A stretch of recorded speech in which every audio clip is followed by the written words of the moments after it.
Dan, would you call the Orioles the most disappointing team this season, and Mike Elias, their GM, the most popular guy coming up for the trade deadline?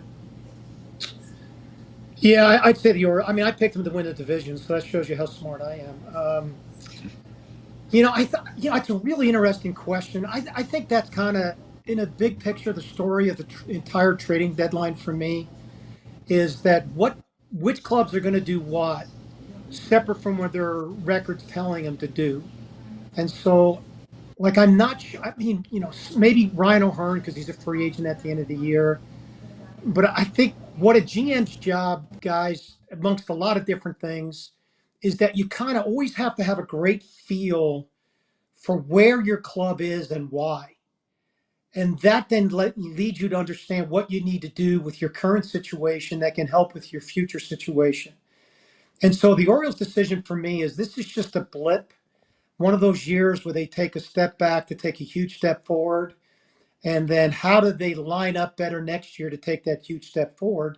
So the easy decisions are, to move players like Zach Eflin, who's a free agent at the end of the year, and Ryan O'Hearn, who's a free agent at the end of the year, and then try to, augment. They're terrible against left-hand pitching, so they don't have a ton of right-handed bats. I'm not sure where all those right-handed bats are going to play, and their starting pitching is major to be concerned about.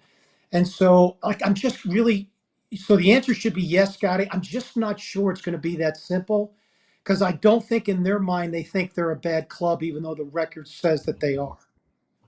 Okay, that makes sense. Here's another one for you, and obviously we can get your take on this situation because I'm curious. What do you think the Red Sox do? Right, they're 500ish. They're actually worse than the Angels now after getting I swept think by them. they screwed themselves with their comments after the Rafael Devers deal. I don't think they're a good team. I think the sum of their parts does not equal the bigger part, and so I think they should be sellers at the deadline because I do think they got good young talent. It's just had a difficult time transitioning to the big league level. But I think they should be looking to see, okay, does the Atlanta Braves have interest in Trevor Story? Maybe at a reduced salary rate, but maybe thinking there's a change of scenery and then they move Mayer back to his natural position at shortstop. I mean, they should be active. They've got enough talent to actively put themselves in a position to be a much better team next year than they are this year. It's just that when you come out publicly and you say, hey, listen, we're not taking a step back after the Devers deal. We're all in. We're going to try to win this year. I mean, your credibility with your fan base begins to erode to the point that it may not be salvageable if you keep going back on the things that you promise. And they've got a real issue with that.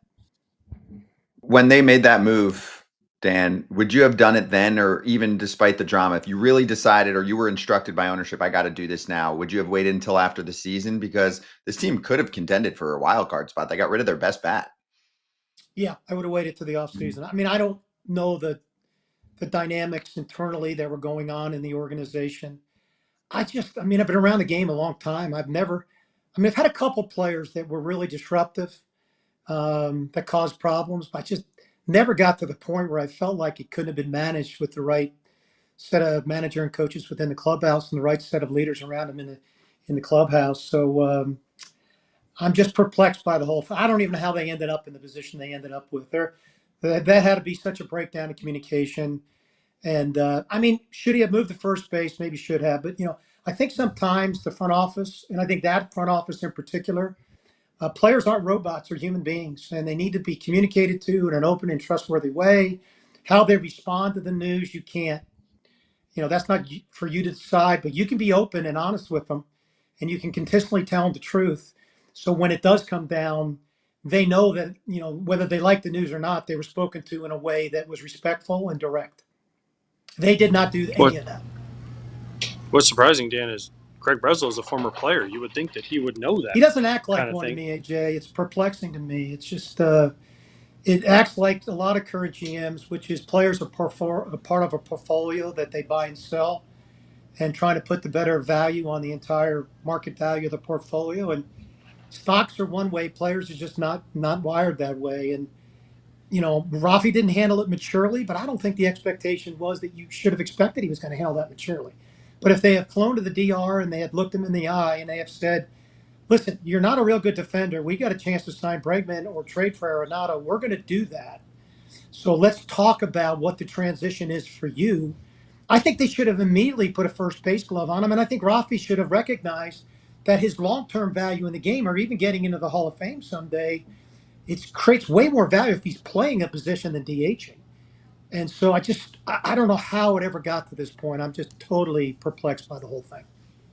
Well, if you're a normal human, you can't speak English to your pup.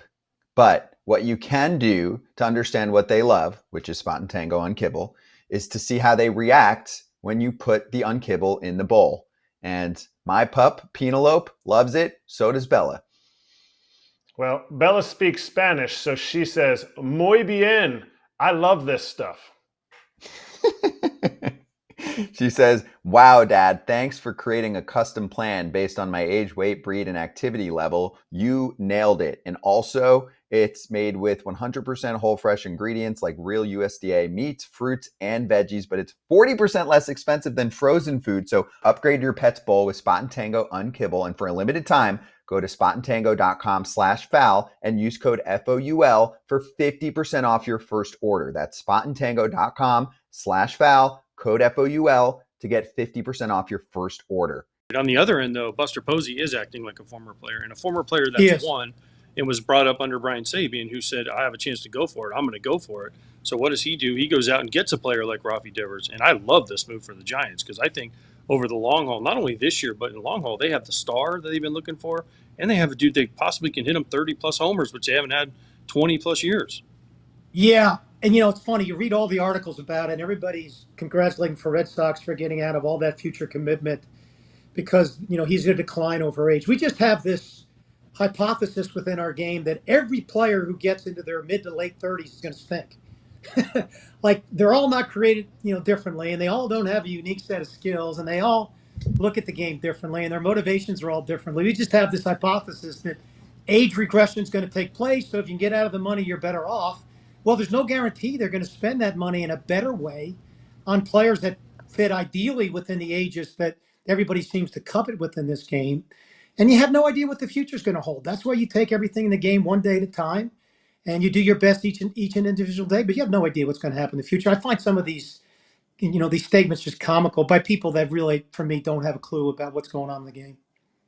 Yeah, I'm with you. There's some, anonymous people chiming in too in some of these stories like, oh, I can't believe they got such a return, the Red Sox. I'm like, yo, a bat in his prime who costs half the amount of Vladdy Jr. just got moved over to an NL West team from a big market Boston team. I'm like, sometimes, the am I winning every trade at every margin and the computer model kind of system that's going here, Dan? You know me, I worked with you for a while. Like I love a good look into, a team analytics wise and get deep into numbers. But sometimes you got to take a step back and be like, this is a top 10 bat in the sport. Well, I think the perfect organization, Scotty, that are running the game combine the human analytical side of the game with the data side of the game. And they do that in every decision that they make.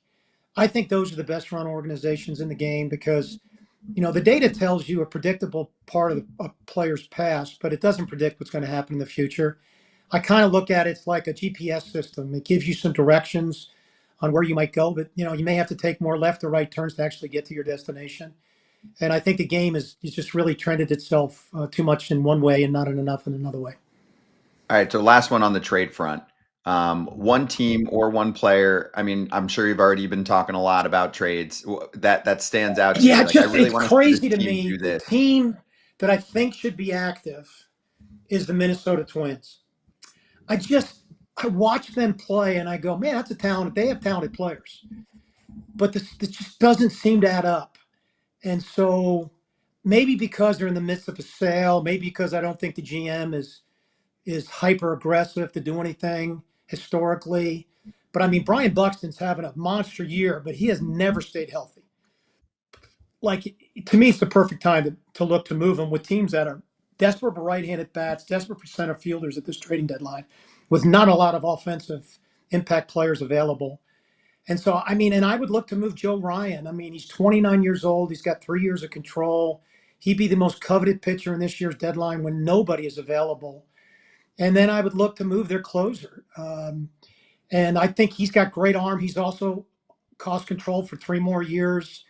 And I realized, well, that's going to really hurt them. And honestly, I probably try to eat as much money as I had to move Correa. I don't think he's going to be a good player in Minnesota. And so whether that's playing third base for the Yankees or shortstop for Atlanta, I think that experiment is just not going to work, and it's not going to get better any moving forward. I know none of this is probably going to happen, but if I'm running the Twins, I look at this trading deadline because of the really little available talent that's out there at this point in time. I would look to take advantage of these teams that think they're going to win, that really aren't, and try to reboot my whole organization, because that club now for 2 years, it just hasn't worked. Hey, everybody. Be sure to like and subscribe for more content. We're back here every weekday, all year long, so do not miss an episode. The videos are coming in all day. Here's another video you might enjoy. Baseball the way it should be covered.